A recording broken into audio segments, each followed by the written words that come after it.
আমরা আমাক ডক্টর লাগিবই ডক্টর লাগিবই ডক্টর নামত অবহেলা কিয় সরকার জবাব দিয়ক ডক্টর নামত অবহেলা কিয় সরকারের জবাব দিয়ক আজি এই বৰহাট ক্ষুদ্ৰ প্ৰাথমিক স্বাস্থ্য কেন্দ্ৰত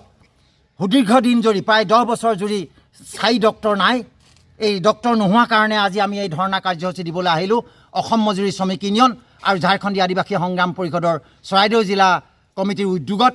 আমি বাতৰি কাকতত মাজে সময়ে পাই থাকোঁ এইবিলাক খবৰ আৰু শেহতীয়াকৈ গম পালোঁ যে আজি সুদীৰ্ঘ দিন ইয়াতে ডাক্তৰ নাই ইয়াতে ডাক্তৰ পোষ্ট 3টা আছে আৰু আমি অতি আচৰিত হৈছোঁ প্ৰায় ব্ৰিটিছৰ যুগতেই বুলি ক'ব লাগিব ব্ৰিটিছৰ যুগতেই এখন হস্পিটেল প্ৰতিষ্ঠা হোৱা কিন্তু এই এনেকুৱা এখন পুৰণি মানে হস্পিটেল আজি এনেকুৱা ক্ষুদ্ৰ প্ৰাথমিক হৈ আছে এখন প্ৰাথমিক চিকিৎসালয়ো নহ'ল তদুপৰি এজন ডাক্তৰো নাই বৰুৱাচালি মৌজাত হয়তো সৰু সৰু সাব চেণ্টাৰ আছে কিন্তু তাততো কোনো ডাক্তৰ থকা নামেই নাই এই যিখন মুখ্য হস্পিটেল ইয়াতো এজন ডাক্তৰ নাই আৰু ইয়াত থকা আজি প্ৰায় 30,000 অতি দুখীয়া জনসাধাৰণে আজি হাহাকাৰ কৰিবলগীয়া হৈছে এটা সাধাৰণ বেমাৰৰ কাৰণে আজি